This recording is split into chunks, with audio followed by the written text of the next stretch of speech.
Chaque succès que tu vois aujourd'hui cache une montagne d'échecs. Thomas Edison.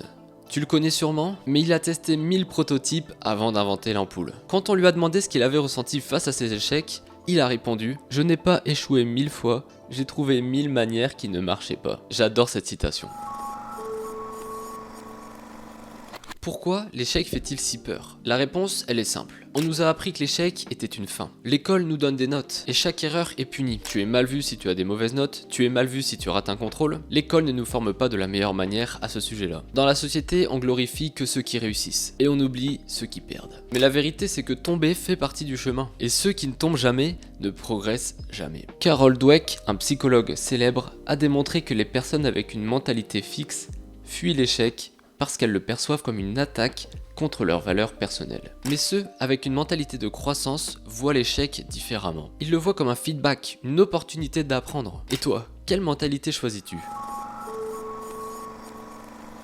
L'échec, c'est douloureux, c'est vrai, mais c'est cette douleur qui forge la résilience. Tu sais, c'est cette capacité à se relever encore et encore. En 2009, une étude menée à Harvard a montré que les personnes qui ont surmonté des épreuves difficiles sont non seulement plus résilientes, mais aussi plus créatives et plus confiantes dans leur capacité à relever de nouveaux défis. Mohamed Ali disait « Le succès ne s'obtient pas en gagnant tout le temps. Le vrai succès vient quand nous nous élevons après avoir chuté. » C'est vrai que c'est compliqué de rater son projet, mais personnellement quand je refais une rétrospective de tous les échecs que j'ai pu avoir dans ma vie, j'ai vu qu'après ça m'a amené d'autres succès, ça m'a rendu plus fort. Et tu peux le voir aussi autrement dans par exemple tes relations amoureuses. Une rupture, ça peut être un échec pour toi. Et justement après cet échec, tu vas pouvoir grandir, t'améliorer et devenir encore meilleur.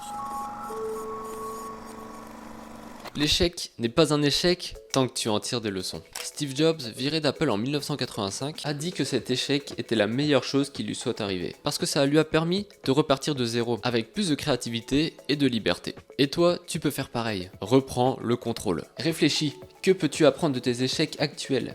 Et quel nouveau chemin peux-tu explorer?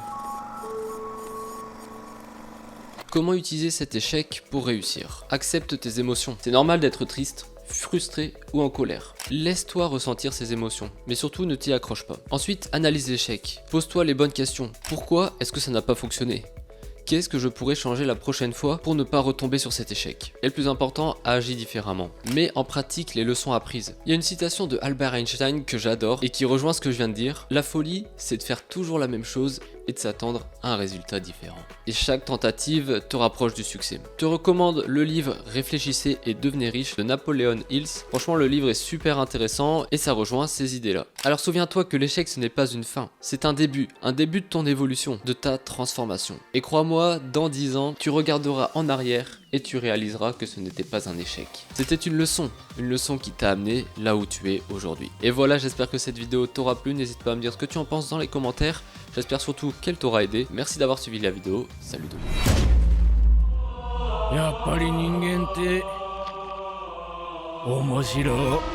Me crois-tu vraiment à ce point stupide pour me priver du meilleur d'entre nous?